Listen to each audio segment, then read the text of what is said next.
Hello friends, welcome to my new mini blog. গতকাল আমি আমার ফ্যামিলিকে নিয়ে শপিং করতে গিয়েছিলাম। আমরা যাচ্ছিলাম সোদপুর শ্রীনিকেতন। কল্যাণী হাইওয়েটা ক্রস করে সামনেই সোদপুর স্টেশন, আর আমাদের অটো করে গেলেই সুবিধা হয়।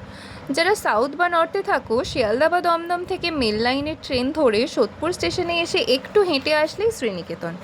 শ্রীনিকেতনে ঢুকেই আমি শাড়ির কালেকশনে চলে গিয়েছিলাম, বিকজ শ্রীনিকেতন মেনলি শাড়ির জন্য ফেমাস, এটা কম বেশি সবার জানা আছে। আমি সাজেস্ট করব, কেউ যদি শাড়ি কিনতে চাও তাহলে শ্রীনিকেতনে যেতে পারো। এখানে সব ধরনের সব রেঞ্জের শাড়ি পাওয়া যায়। আমার এর মধ্যে কতগুলো শাড়ি মোটামুটি পছন্দ হয়েছিল, বাট আমি এখানে শাড়ি কিনতে আসিনি। আমি নিজের জন্য কিছু ড্রেস কেনার জন্য মলটা পুরো ঘুরে দেখছিলাম, কিন্তু আমার নেওয়ার মতো কোনো কিছুই পছন্দ হয়নি। এদিকে আমার বাবা আমার মা ঠাম্মাকে শাড়ি পছন্দ করে দিতে বিজি, তবে এই শাড়িটা আমাকে বেশ টানছিল নিজের দিকে। আমার এখানে নিজের জন্য কোনো কিছুই পছন্দ হয়নি বলে আমি প্যান্টালুন্সে এসে নিজের কিছু ড্রেস কিনেছিলাম। ফাইনালি শপিং ডান, এবার বাড়ি ফেরার পালা। বাড়ি ফেরার সময়ও আমি অটো ধরে নিয়েছিলাম। এটা ছিল আমার একটা শর্ট শপিং মিনি ব্লগ। দেখা হবে আবার নেক্সট ব্লগে।